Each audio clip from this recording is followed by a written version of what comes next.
Good afternoon, and thank you for joining us for the Outdoor Art Club presentation with Anna O'Malley of the Commonweal Garden. I am Erin Griffiths, and I'm working today with my fellow OAC team member, Cherry Jones, to bring you today's program. The Outdoor Art Club is a women's organization focused on civic and charitable work in the Bay Area. The club runs a public speaker series every year. Recent topics have been as varied as caring for the wildlife in Northern California, finding art in our oceans, and today's program offering the wisdom of healing in nature. I have one housekeeping item to pass along, and we're saving the last 15 minutes of today's program for a Q&A session. Our speaker, Anna, looks forward to answering your questions, so please post your questions using the Q&A function, which you'll find at the bottom of the Zoom screen. Thank you so much for carving out time today to join us. It is now time for me to introduce Carol Bancor, who is the program chair for today's event. Welcome, Carol, and thank you so much for putting together this wonderful program. Thanks, Erin. Please allow me to introduce our guest speaker, Anna O'Malley, to you. She's an integrative family and community medicine physician and the founder and director of Natura Institute. She stewards Commonweal Garden, a magical valley on the mesa in Bolinas, where she's developed a healing center. There, participants come together in community to focus on nourishing body, mind, and spirit. She teaches us that ecological awareness, profound respect for life, and connection to the source of well-being guide us towards healing and wholeness. She'll speak about how deep appreciation of the wisdom of nature underlies optimal nutrition, health, and well-being. Anna herself is a magical spirit. Not only is she an experienced, deeply knowledgeable, beloved physician and a skilled teacher, she's kind, graceful, and an amazing friend. Today, you'll learn about and see photos of the healing garden, and you'll be inspired by Anna's vision of all that a garden can be. Thank you so much for that kind and generous introduction, Carol. And thank you all for joining, and thank you for extending this invitation to me to share the work and this deep love that I hold for healing and the healing that comes from being in relationship with the natural world. I also love beauty as an element of healing, and so it's wonderful to be among friends who appreciate art and beauty and the outdoors, where there is so much of all of that. I have a slideshow that I'll be sharing, and as Erin invited you all, please do share any questions that you have, and we'll have time at the end to go through them. So without further ado, share this presentation here.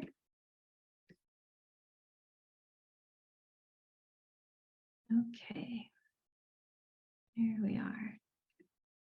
So again, there's my name, and I have the great honor of directing this program called Natura Institute for Ecology and Medicine that has its home in the beautiful Commonweal Garden. And as Carol mentioned, I am also a family medicine physician and practice integrative medicine, which means that I, in addition to having gone through the training to earn those 2 letters after my name in allopathic Western medicine, I've also done additional training with Andrew Weil in lifestyle and behavior and mind-body medicine and food as medicine and herbal medicine, and principally believe that we human beings can bring our bodies back into balance. And I believe deeply that part of that balance and part of our innate healing capacity is supported by being in deep relationship with the natural world. And that's what we'll be sharing today. So what I'd love to focus on is starting with, the vision of Natura and why it is that we're doing the work that we're doing, including that healing role of nature and what it is to be in a healing garden and in connection with the plant world. And then we'll highlight a couple of themes that have emerged in my experience in my training with permaculture and with ecological practices and regenerative agriculture and in deep nature connection, and how that is all linked in with the healing for humans.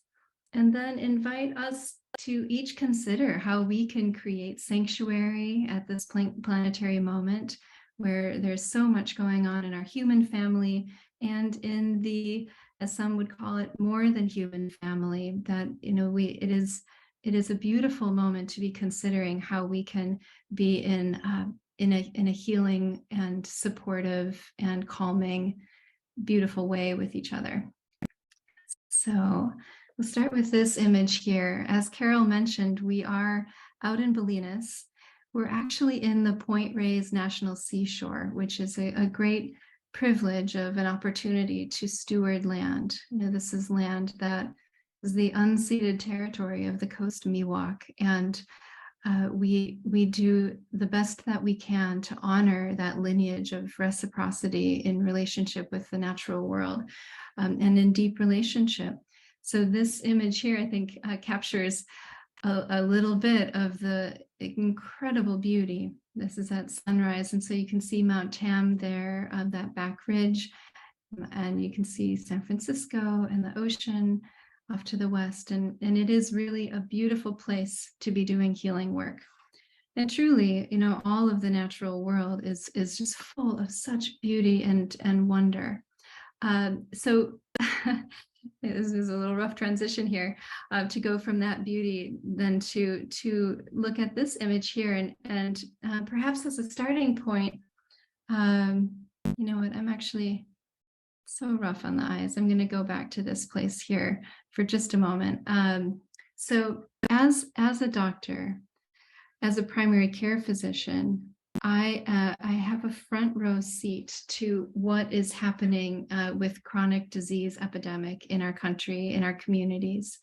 And we have an increasing understanding of what that's all about. So this work, the developing of a healing center in a natural setting, is born out of a deep understanding of the hot mess of the circumstances that we have in our society that are driving this epidemic chronic disease. A big part of it has to do with the food industry, which so many people are dependent upon for nourishment, or for something akin to nourishment. But there are so many different critiques that are beyond perhaps what we're talking about here today. But there's a lot of illness right now, and part of it has to do with the food that we eat. A lot of it has to do with our human created society and all of the toxins and the which create inflammation in our bodies, which is the final common pathway of a lot of illnesses. Ecological degradation, just taking a look at this image here in the background, you can just feel that is not a life supporting circumstance with the air pollution, etc. So we humans, we're in a bit of a predicament. And then of course you layer in the climate change challenge and justice issues, and we have what some would call a wicked problem on our hands, and we need some big solutions. And one of them, in my mind, is bringing ourselves closer to the natural world, which, as you see, really does respond and meet many of the challenges that we're facing.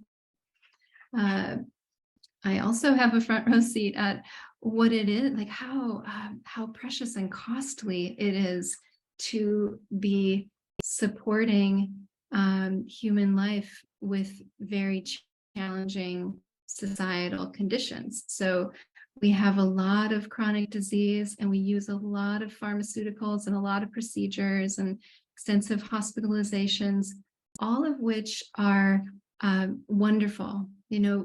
Western medicine is heroic in its capacity to extend, support human life, to save human life. And it comes at a very costly ecological price. If we in Western medicine were a country, we would be the 6th leading emitter of greenhouse gases, which is a big deal. And you know, we like to say that we don't ration care at the bedside, you know, and what I mean by that is there's no judgment here. You know, I'm here today because of Western medicine. I would have died in childbirth with my first baby. So thank goodness we have it. I'm a doctor who uses these medicines and refers people for procedures. And there's so much that if we could do more in prevention and supporting people, all people, having access to food and restorative experiences, we could minimize our ecological pressure that we put on the planet. And I also have a real embodied front row seat on what it is to be a healthcare provider. And of course, COVID is famously stressful for all of us. But even before COVID, and I mean, we're still in COVID, but you know, soon to be out of COVID, hopefully. You know, that it's the burnout really comes from the system that we're in. It's a very challenging system. Lots could be said about that, but many people are referring to burnout among healthcare providers. Many people are leaving healthcare because it's just so exhausting. And it's getting to a crisis level where some people are predicting that there will be a real shortage of nurses and doctors and other sorts of healthcare providers because people increasingly don't want to be exhausted and stressed to the level that we're at. So for so many reasons, it's important for us to be thinking about new ways, different ways of doing healing work. Okay, so that was the challenging part of the presentation that we got through, yay, because there are many challenges. The beautiful thing is that we have the opportunity to have restorative experiences, and for every challenge that I just named, we human beings are evolutionarily adapted to being in a natural environment, and it has great restorative potential, which we'll talk about more here. And you can even feel it, you know, just by looking up at that branching pattern and the leaves. You know, there's beautiful science on everything that I'm going to share with you, and we'd be happy to share out a review article that I had published in the Ecopsychology Journal about it if you're curious about the science. But you know, just looking at the color green, looking at the fractal branching pattern, you know, look at those branches and the way in which the branches branch out, and then the leaf structure. It's very reminiscent of the way the blood vessels in our body, the bronchi and the bronchioles in our lungs. It's a very similar sort of there's a mathematical equation that can describe it, and many people believe that there's a recognition, life recognizing life, that is part of what is so deeply relaxing to look up into the canopy of a tree. And you know, I'll share just a teensy bit about my process of landing into the Commonweal Garden and the great opportunity to step into doing this new form of a different form of healing work. But part of it really is sitting with this question. And you know, some of you may be thinking like, so here I am in this one precious lifetime. What do I do at this precious moment, you know, with this time that I've been given, and in this life that I have. And there's a writer, Kathleen Dean Moore. She writes beautifully on the ecological crisis, and this quote: "If you want to know what your responsibility is, ask what your gift is." You know, it's a beautiful way of flipping, you know, sometimes the stressful, you know, we can get in our head, what are we going to do? Like, what's the meaning of life? What are we supposed to be doing? But really, like, we each have unique gifts. And for me, since I was a small child, I've loved being out in the natural world. I had very meditative experiences out in the snow blanketed forest in Minnesota where I grew up. And there's, for me, like there's no place like the natural world where I can have like a direct experience of what it is to be with the sacred. And as a person drawn to healing work, and have had the opportunity to need my own healing work, the place that I can feel best supported in making big decisions is to be out in connection with the natural world. So for me, that's a big clue, like, it's good to be aligning yourself with life supporting, soul nourishing ways of being. And for me, there's nothing like being outdoors that does it. So 4 years ago, I had the opportunity to land in the Commonweal Garden. Prior to that, it was stewarded by Penny Livingston and James Stark as a permaculture training center for the last 14 years. And then James Stark and I developed a program that I'll mention a little bit, Art of Vitality, in their tenure. And then as we transitioned to my stewardship and this new program, Natura, which was born, that we've continued to work together and teach together, but really shifting the focus in this garden from an active teaching and training center to one that is centered around healing, and healing that honors the medicine that comes out of connection. And of course, there are different levels of connection that we can work with. First and foremost, this is important for a service-oriented healer to remember, connection to ourself. That, without that self-care and self-knowing and self-love, we can't really do much for others. That we have to be nourished ourselves first. So connection to ourselves, to each other. We'll say more about this. We are really social creatures. That is in our DNA. And when we are isolated, it is incredibly dangerous for our health. So this medicine of being in connection with each other. And then the earth. Our modern society with all of its concrete and indoor spaces and increasingly screen virtual realities, we are collectively somewhat estranged, or perhaps very estranged, from the earth, from nature and all of its wisdom. So that is what we're working with, reconnecting and honoring that as every bit as important to medicine as pharmaceuticals and procedures, and perhaps even more important, because we can be doing much to go upstream and make some of those heroics much less important, which is, I think, very good intention to hold. Okay, so why do healing work in a garden? Sure, it feels good. Yes, I like to be in nature. It makes me feel good. But what's the science base behind this? I'd love to share that a little bit more with you. So there is beautiful science.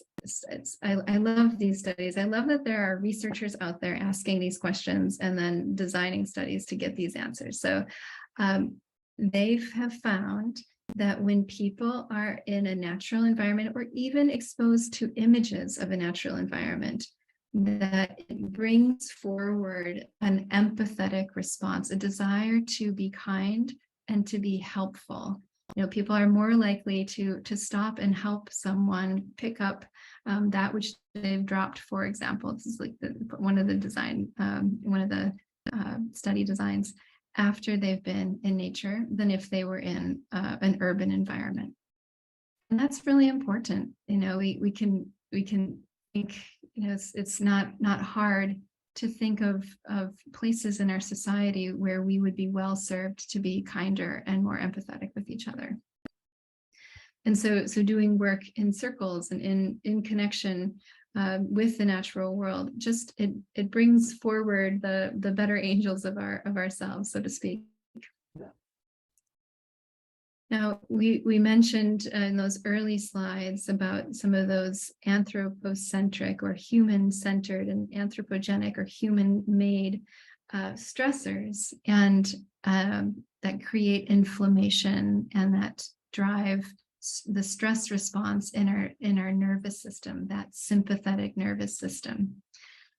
And we could all probably imagine our sources of stress there are many, and our bodies are evolved to be tracking threat, survival threat, and to that triggers the sympathetic stress response so we can rise and meet the occasion, be it, you know, fighting off the saber-toothed tiger for our ancestors.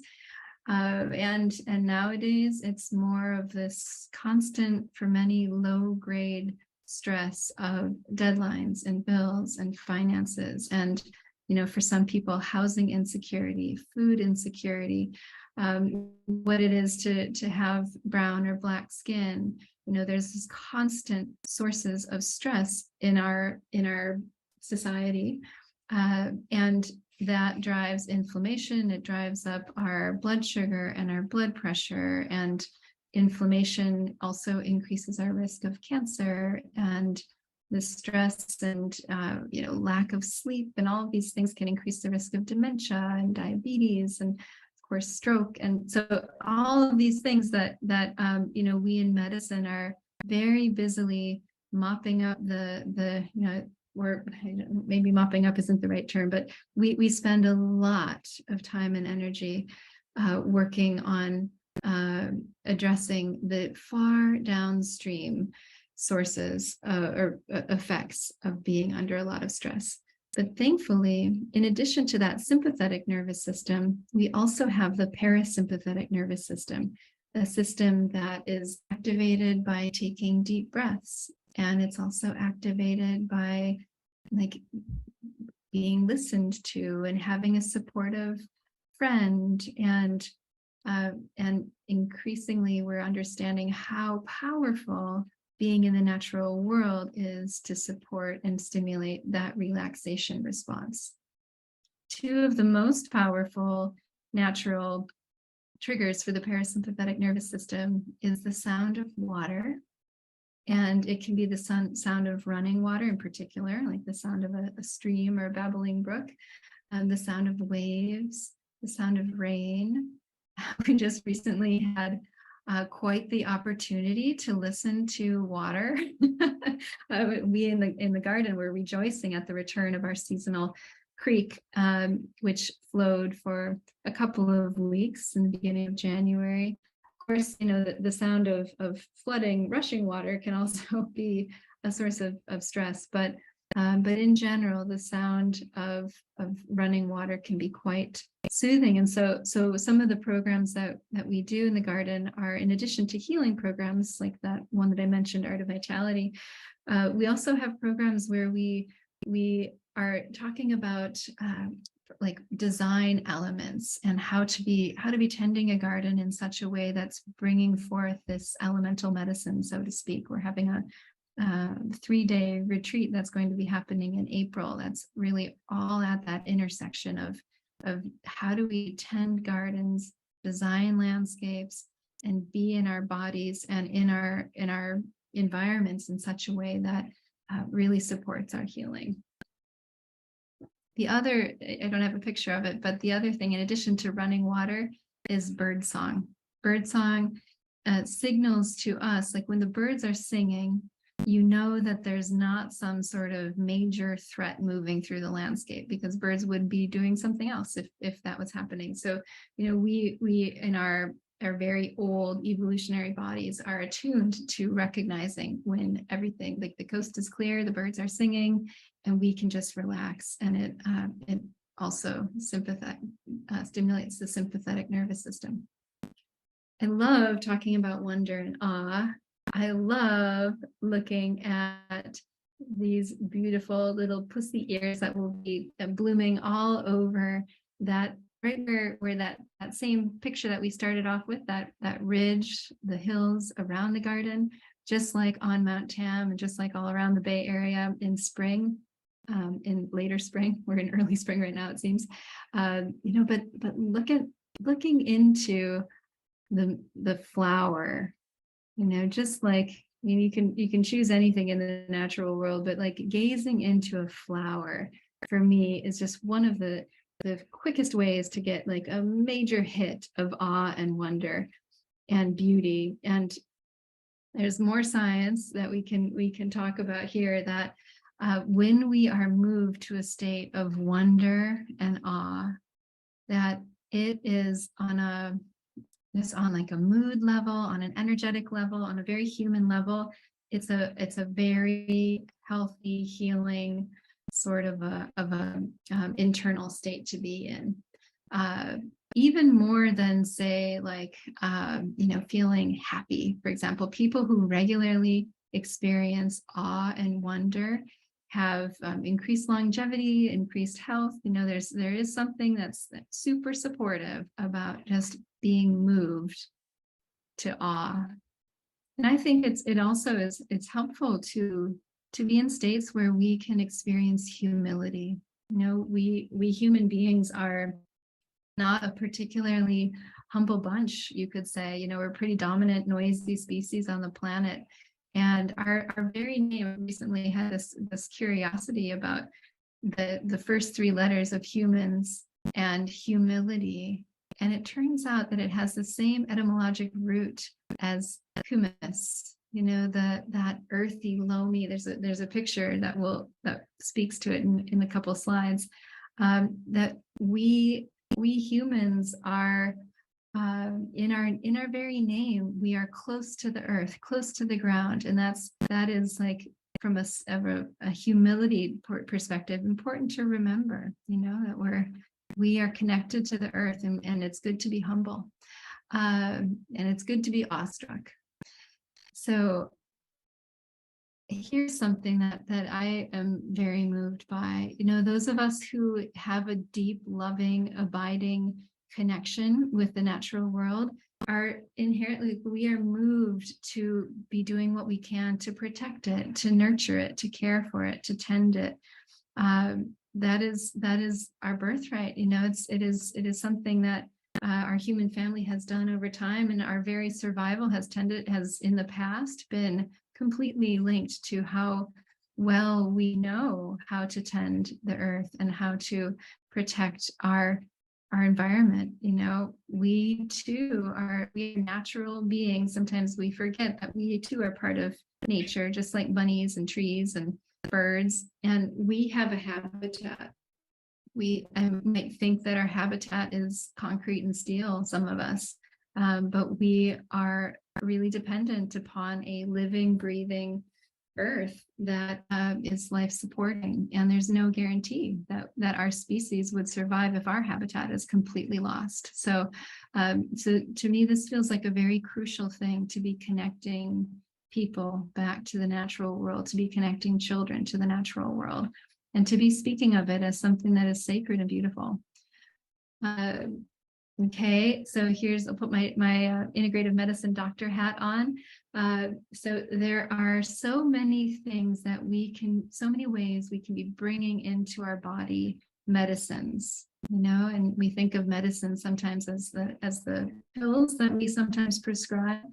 But, when we look at these brightly colored fruits and vegetables and other forms of plants, like this one here, this lemon verbena, there are so many cues and clues to us that there are lots of phytochemicals that support our immune system, that dampen inflammation, that support our body's capacity to eliminate toxins. So anything that's, like when you think about kale, like that dark green color, that's because it's loaded with different pigments and beta carotenoids and anti-inflammatory phytochemicals. Same is true for lemongrass. Also true for various like redwoods and pines, and like all plants. They have their own lives. They're leading their own lives. They're in their own plant communities, and they also need to make sure that they're fighting off infections of viruses and being strong in the presence of bacteria and fungi, and they're communicating with each other, and they're making chemicals in their own plant bodies that miraculously, I think, lead them to smell good and taste good and be good in tea and good in food, and maybe be great, amazing herbs and spices. And so in addition to being good for their plant beings, they are super healing for our plant being, our own human beings. So this for me is one of the miracles of getting to know and take care of plants, is that, you know, they really have tremendous healing properties. We'll say more about that in a couple minutes. Okay, here's the soil. So this is freshly finished compost. Oh my goodness, anyone who's a gardener out there can well appreciate like what beautiful loamy, like all the air, and like there's such an incredible structure that is so life supporting when we talk about soil. It's not like dirt, you know, when we talk about something being dirty, or, you know, it's soil is this miraculous living substance that is super supportive of our health and well-being. And in some of the many ways that it's supportive of life is that, which we can engage in by building compost and building the soil.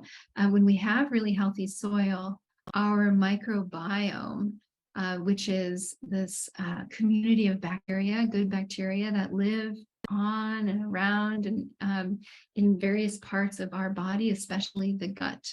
And there are many things that can support the microbiome, but eating a fresh, close to the farm sort of diet, lots of fresh fruits and vegetables, not getting too fussy about washing off all the dirt. You know, it's okay to just like have, if you're pulling it right out of the ground, and if you know where it's grown. You know, this speaks to the importance of knowing your farmer and eating close to the garden. The soil also can sequester carbon. Talk about, you know, timely information. You know, it's important for us to be building the soil and growing plants and having the soil covered with plants, because it draws down carbon out of the atmosphere. The healthier the soil, the more nutrient dense the food. Of course, we don't want to be putting poisons on the earth and on our food.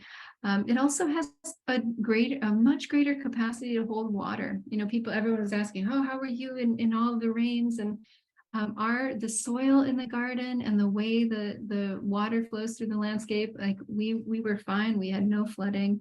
It's a small watershed, but a part of it is because we have got such healthy, beautiful soil. It's also, you know, the opposite is true in too, that we in California, it's kind of a feast or famine water situation. It probably will be going forward.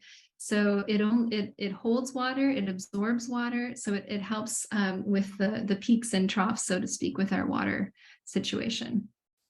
Another thing that is near and dear to my heart is what it is for all people to be able to access food. And so healthy food, you know, many people live in food deserts. So that's something for us and our human family to sort out.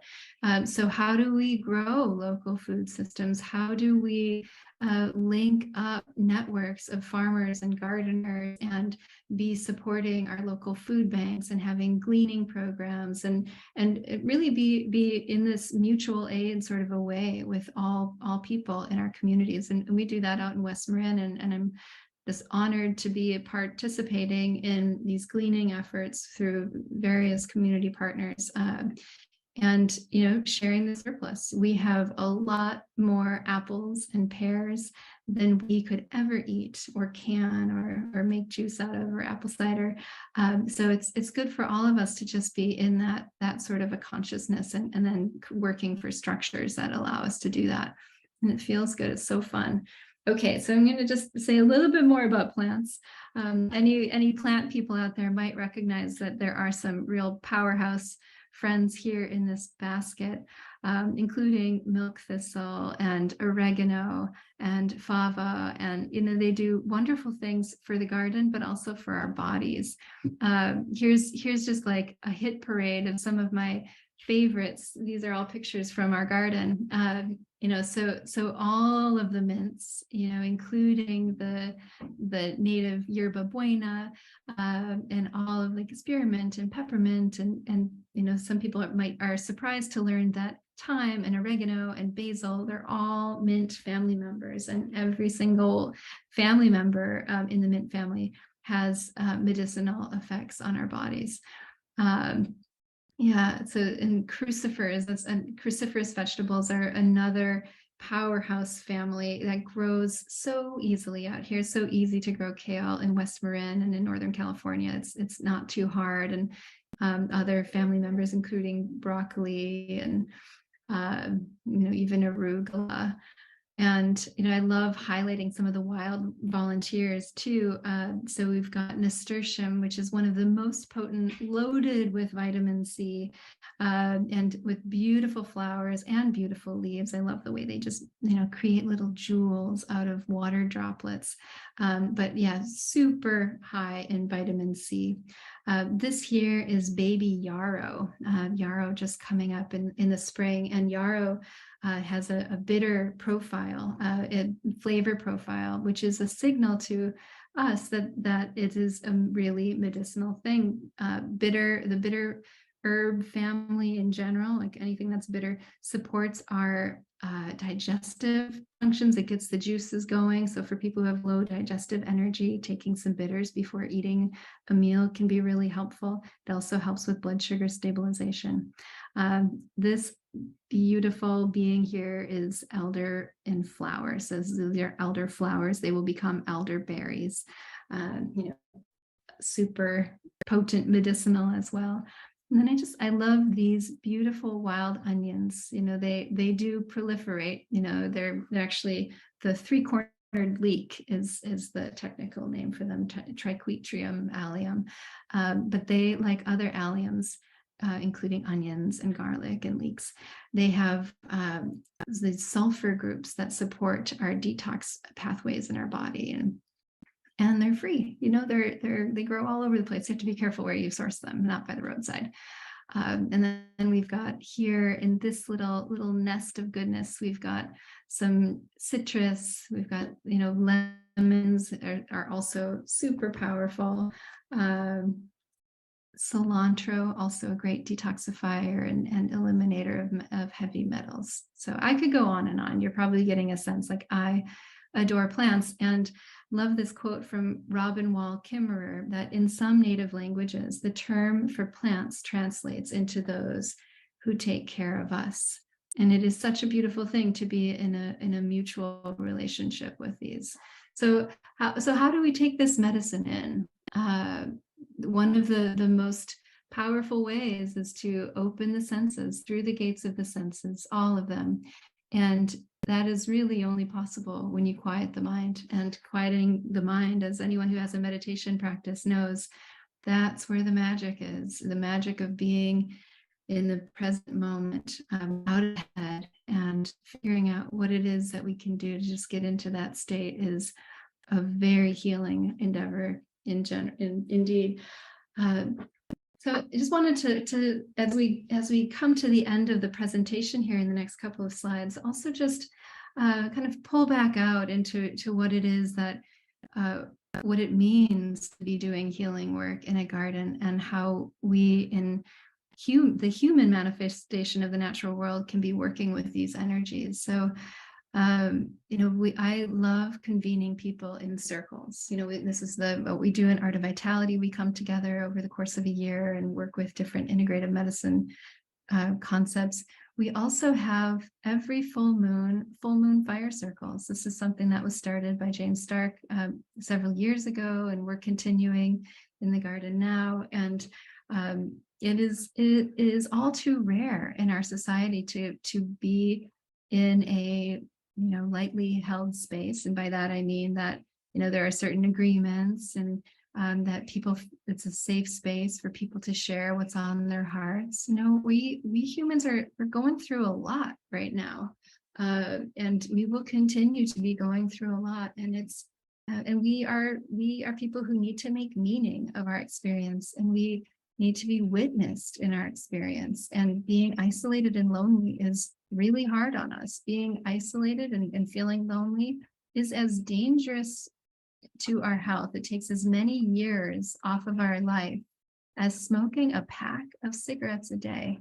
Mind-boggling. But when you think about how in the past our very survival was predicated upon our ability to be connected to the tribe, and being cast out of the village that's essentially was a death sentence. And so we're still tracking that, what it is to be isolated alone. So for me, like, how do we create spaces where people can just drop in, share what's real for them, be heard, feel cared for, and feel loved? That is another very real human need.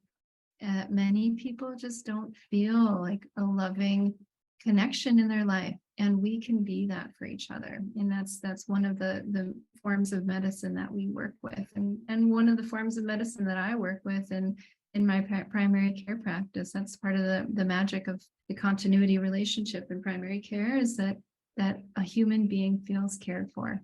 There's fascinating research that, like, if you come down with a cold and you go to a doctor who is, they've done like studies where they separate people into, one, they're going to go to a doctor who's has been coached to be basically a jerk, like not listen and maybe be disrespectful, maybe disregard or dismiss any of your good ideas or thoughts that you want to bring forward as far as what's going on with your body. So, and I don't know, unfortunately, some people actually have doctor experiences with doctors where they don't feel heard or cared for. It's better to stay home. You'll get over your illness faster if it's a common cold than if you go to a doctor who's rude to you. So love is important. And I want to say, in addition to oxytocin and love supporting the immune system and all that, there are ways that we can increasingly break down divides within our communities. And this picture here, we'll be landing on this. We have partnerships within our Latina or Latino community. And the garden can be a space too, where we can connect with our heritage, with our ancestral lineage connection with plants, and come together around what it is to be earthlings here, human beings on this planet, with each other. And so with that, I just want to again, thank you for your attention, and just to extend a very warm invitation to come and visit us in the garden. We do one of the best ways to keep in touch with us and to know what's going on is to go to the website. That's it right there, naturainstitute.org, and you can sign up for our mailing list at the bottom of the page, and feel free to also email me. But we do have these full moon fire circles. The next one will be on February 5th, and all are welcome. It happens from 6:45 until 9, and we also are going to be doing a garden tour on March 12th, but all that information is on the website, and just feel free to reach out. And with that, thank you for your attention.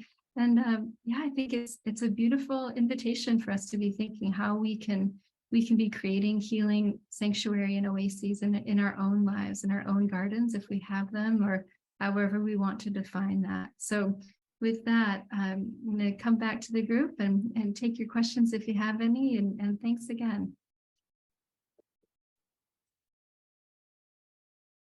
Thank you so much, Anna, for that beautiful presentation and for your love of the natural world and your wisdom and your knowledge base. It's just such a gift to be in your presence, and even better to be in your presence in the garden. So thank you. So I am going to be asking you questions that the first one is by Connor Gibbons. Do you think that exposure to nature includes exposure to natural environments that aren't green, such as deserts, cold or hot, or maybe barren mountain regions? If so, might people who are native to these regions receive more of these benefits than people who are native to areas with more greenery? I love that question, and I'm deeply curious about what it is to connect back through ancestral lineages to the landscapes that perhaps our ancestors most connected with. And absolutely, like for me, I have a hard time every January, and this is maybe probably hard for some people to fathom, but I love the snow. I love a crystalline white snow blanketed landscape that is to me like where I am most moved by the natural world. I miss it terribly. Like it's this like void in my soul, even to not be living in snow. You know, for some people it's like, oh wow, like it's so gorgeous in January in Northern California. But I think to your question, you know, that there is something beautiful about connecting with that landscape that our people are from. My people are from Scandinavia, and I'm very curious about what it is that I'm connecting with when I think about the snow and the dark, and then conversely the light in the summer.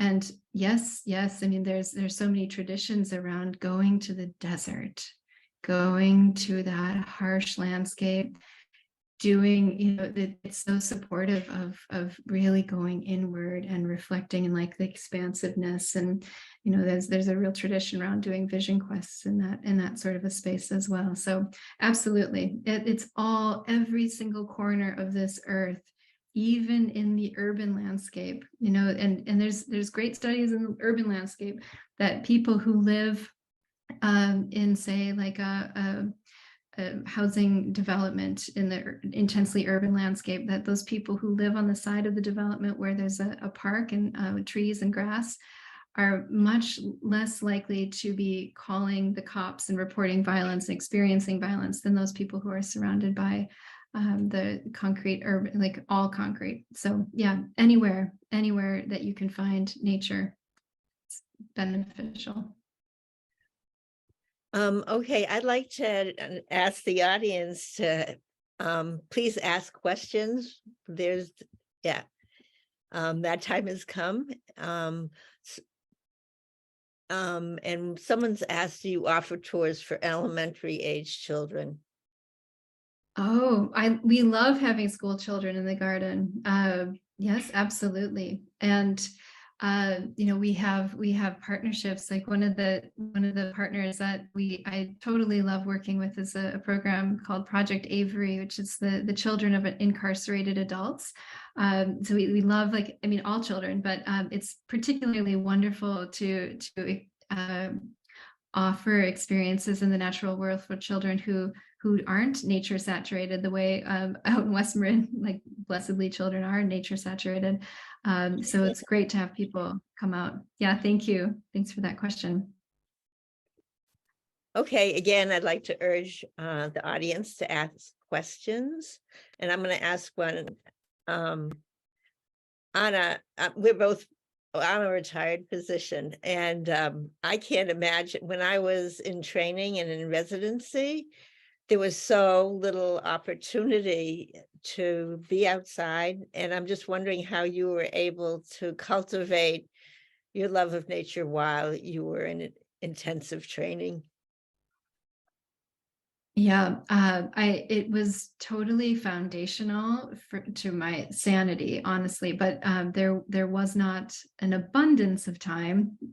Fortunately, I did not yet have children, and so now I realize, like, oh my, like there's not for people who go through residency with children, like I don't know how they do that, but I didn't have that added pressure.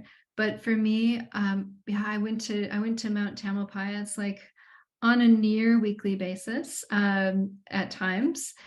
But living in San Francisco, I was at UCSF.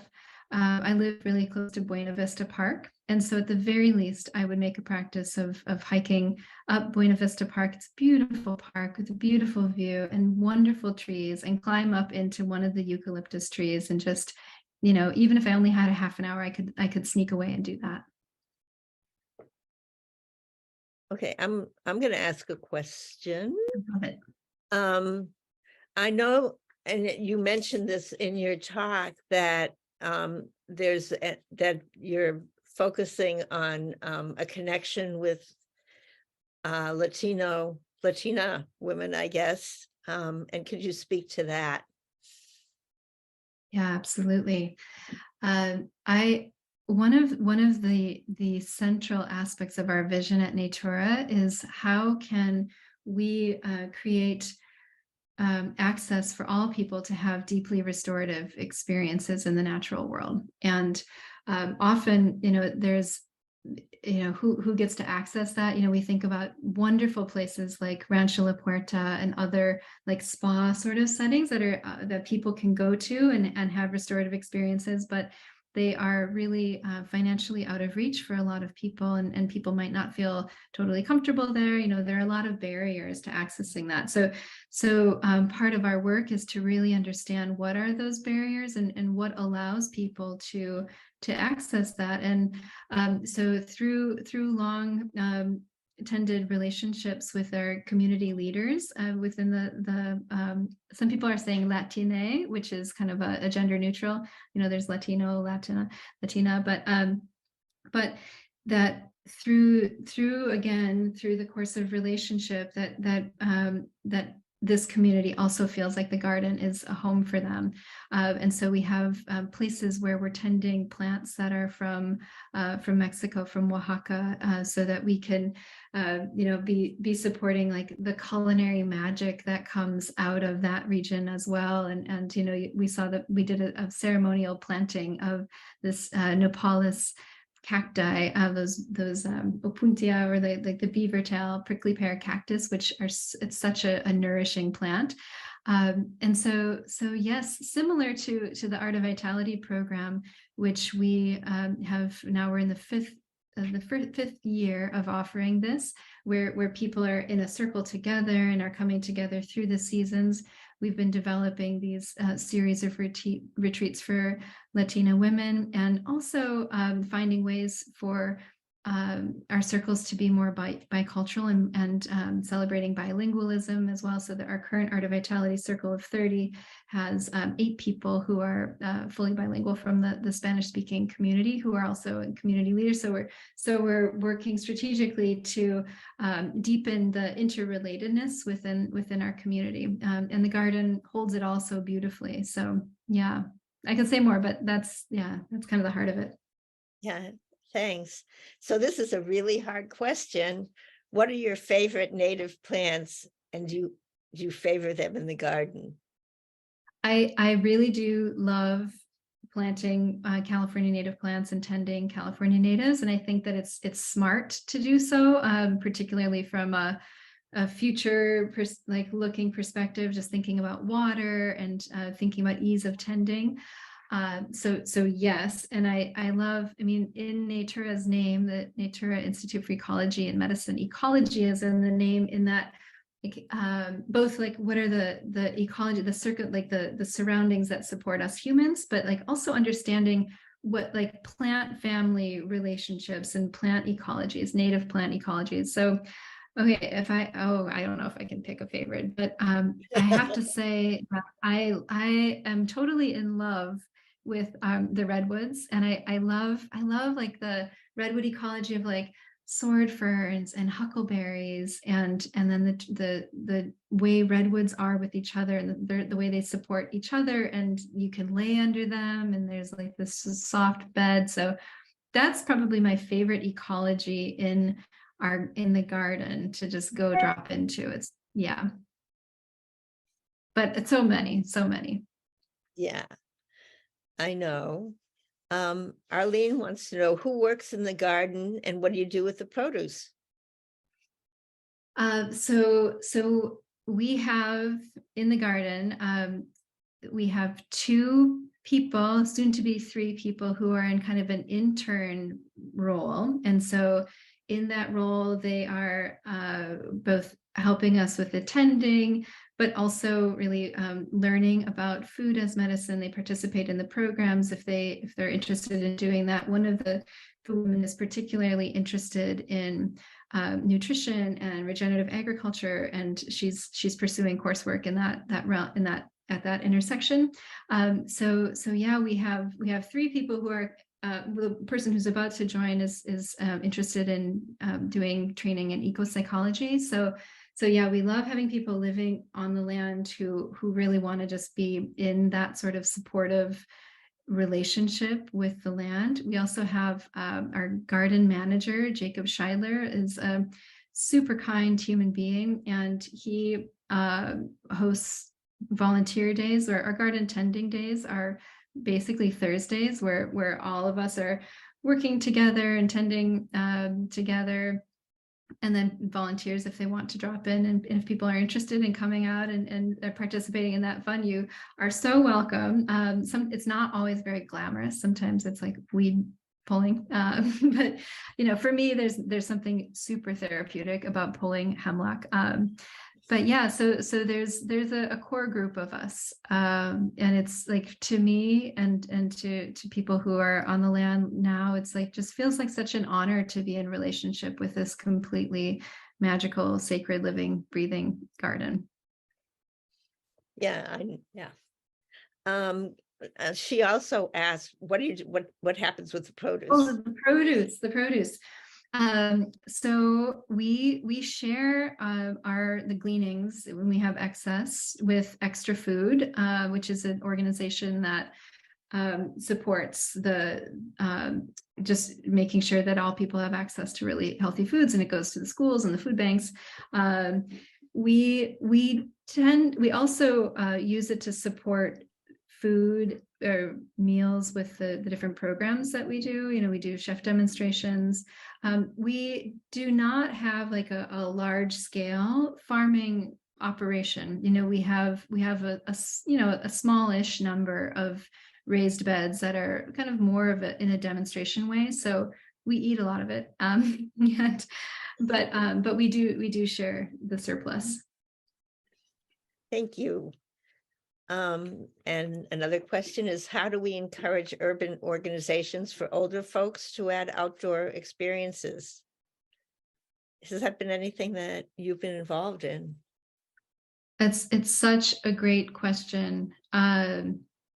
I think that there is this burgeoning awareness of how important this is, but this is where, city planners, civil engineers, people who are looking at what do we do with, the lands, like the vacant lots, how do we be really wise in removing a certain amount of concrete and having more. I think with the flooding, there's an increasing awareness that we need more good, water absorbing soil and minimizing all of the runoff that we have. But to your question, I think that there are a number of organizations that are are similarly aligned.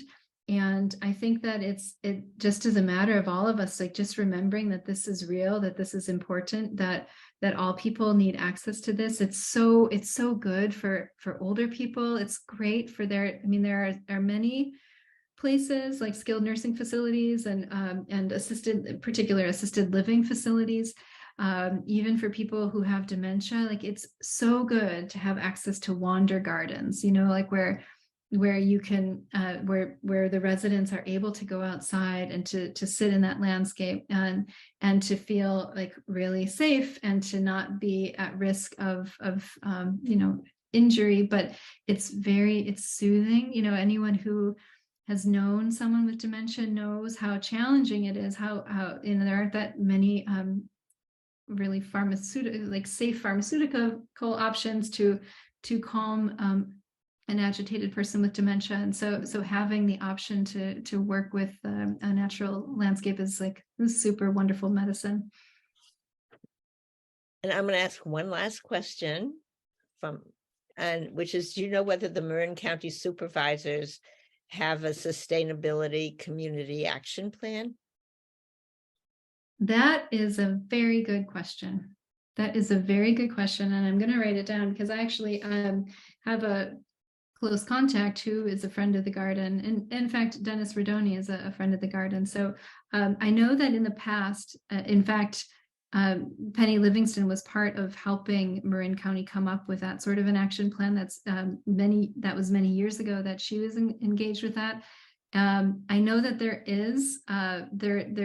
is a plan, but I'm not exactly sure where it is and where they are with Nature Connection as part of that. So that is a really beautiful and potent question. And I think that's part, like there's so many levels of doing healing work. Part of it is like doing the facilitation, the guiding, and the work that I do as a healer. But every bit as part of that. And I think about this a lot as like the responsibility as a person, who is a doctor and has a platform and has influence. Like, how do we each engage structurally and strategically to do the work of really allying with the natural world and lending our voice to the effort, especially on behalf or in collaboration with those voices who we humans have a harder time hearing, the voices of the natural world. So deeply appreciate that question. And I think it really kind of puts your finger right on, like,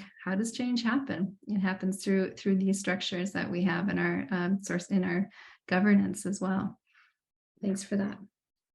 Thank you so much, both for your presentation and for being able to answer those questions with an amazing breadth of knowledge and focus. And I can sense the love with which you speak. So thank you. Thank you, Carol. And thank you again for showing up, all of you, with these questions and with your own heart and relationship with the natural world. That the natural world, I think, really does deeply appreciate the presence of human beings who care. So thanks for being those. Thank you. Mm-hmm. So I want to thank everyone for joining us this afternoon, and certainly hope you've enjoyed our program. The next webinar is on March 23rd, the insect crisis, and will be from 1 o'clock to 2:30 on March 23rd. And you can sign up for this and all future public webinars by going to the Outdoor Art Club's website and clicking on public events. Thank you. We hope to see you soon again.